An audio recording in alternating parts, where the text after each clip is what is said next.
भगवती वासुदेवाय नमः।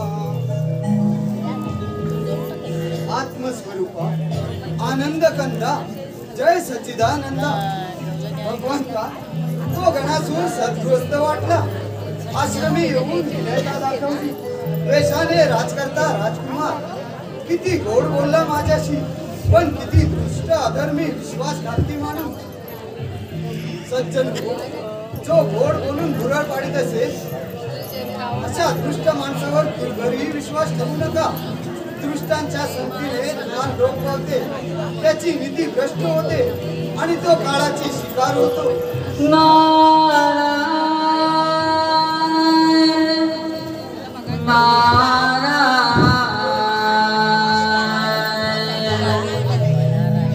कपिल मुनीच्या आश्रमी आलोया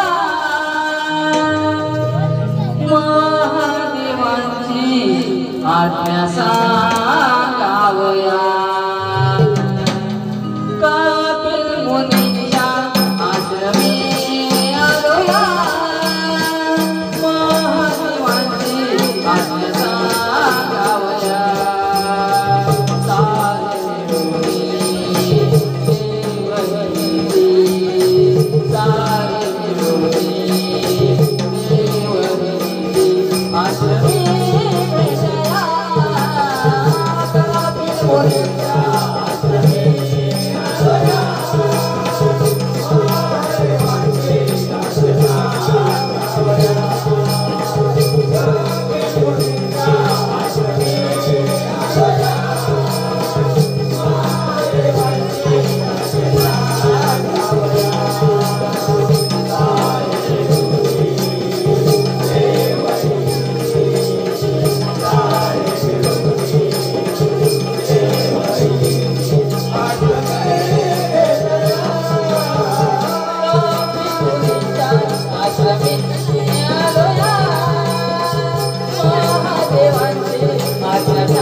माझा आपणाचे प्रणाम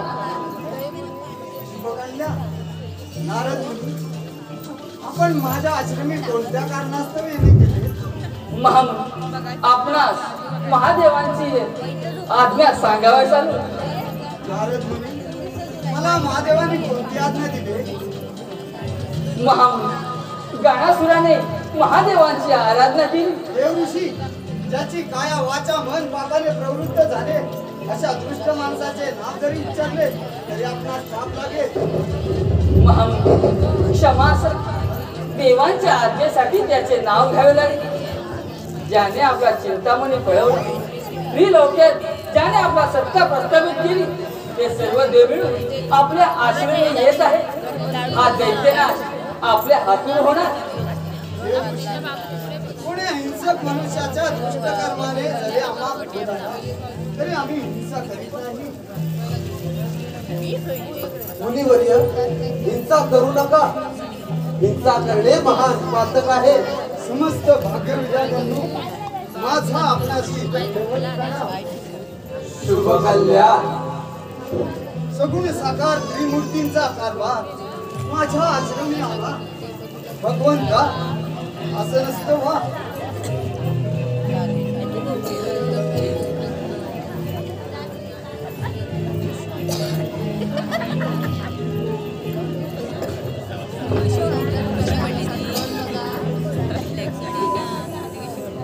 आपली भक्ती पाहून आम्ही संतुष्ट झालो गणसूर दैत्य फारच उन्मत्त झाला समस्त जीव सृष्टीला त्याने उपद्रव केला. त्याचे मरण आपल्या हातून असे आम्हा समवते. महामुनी तपेश्वर असे संभ्रमित होऊ नका. ज्याच्या जवळ चिंतामणी असतो त्याच्या जवळ श्री गणेशाचे वास्तव्य असते. आपल्या जवळील चिंतामणी गणासुराने बळवला असता कृपा आशीर्वाद गणेशाचे आपल्यावर येत आहे.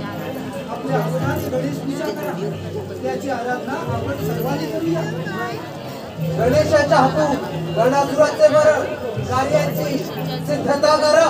भगवंता आज्ञा शिवद्वारे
मुनिवर्य, आपण केलेली षडरूपी पूजा चिंतामणी आणि पूजनीय देवांना माझा प्रणाम. त्या गणासुराचा वध करण्यास माझे आवाहन केले. गणासुराचा अंत हा गणेश करणार. पण असं कोण सामर्थ्यशाली आणि माझा अंत करणार? गणासुरा कारचा पाय घे. बघा तुझा मृत्यू संभवतो. गणासुरा असुरा अमर अजिंक्य वरदान संपले. तुला घेऊन जाण्यासाठी यमदूत आले. बाळ गणेश कधीच तुझाच काळ. काळाने तुला ग्रासले. तुझा खेळ तुझ्या अंगाशी आला. बाळ गणेश तुझे प्राण नेण्याची आला. गणासुरा, काळही आला, वेळ न उरला. तुझ्या बापाचा दोर तुझ्या हाती उरला. त्याची शिक्षा देहांत प्रायश्चित्त. गणासुरा अनेक दंत तुझा करतील मोक्षांत. अरे शंकरा, विष्णू, ब्रह्मा, इंद्र, असा इच्छित अंतरिक्षिता काय? आज प्रथम तुमचाच अंत, नंतर पाहतो एकदंत. थांब गणासुरा, तपोबलाचा तुला फारच बदल दिसतोय. तो वरदान मिळवले परंतु मृत्यू कधीच कोणाला चुकत नाही. अरे जीवांना सुद्धा चुकत नाही. तिथे तुझे काय? संपूर्ण सृष्टीचा लय होतो परंतु एकच परमात्मा अविनाशी असतो. अन्यथा सर्वच काळाचे शिकार होतात. गणासुरा, जन्म मरणाच्या चक्रातून सुटण्यासाठी एकच मार्ग, देवांना शरणाचा. अरे लांब सोंड्या, काळ तोंड्या, तुझा संदेश उपदेश तुझ्या जवळच ठेव. अरे जो ज्याच्या वंशाचा तो त्याचीच दाद दाखवणार. तू कसा निराश ना? मी चितवतो तुझा मृत्यू. गणासुरा, मदांत उन्मत्तपणा म्हणजे त्याचा मृत्यू. तुझे पुण्य संपले, उरले फक्त पाप. पाप म्हणजे मृत्यूदंड आणि तोही माझा मिळणार. गणेशा,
गणासुराने महादेवांच्या कृपेमुळे वरदान मिळवून त्रैलोक्याचे राज्य मिळवले। कपिल मुनींचा चिंतामणी पळवला। आत्मकल्याण सोडून त्याने विनाशाचा मार्ग स्वीकारला। त्यामुळे त्याचा अंत हा जवळ आलेला आहे आणि तो गणेशाच्या हातात, गणेशाच्या हातात, गणेशाच्या हातात।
बाळ गणेशाचा विजय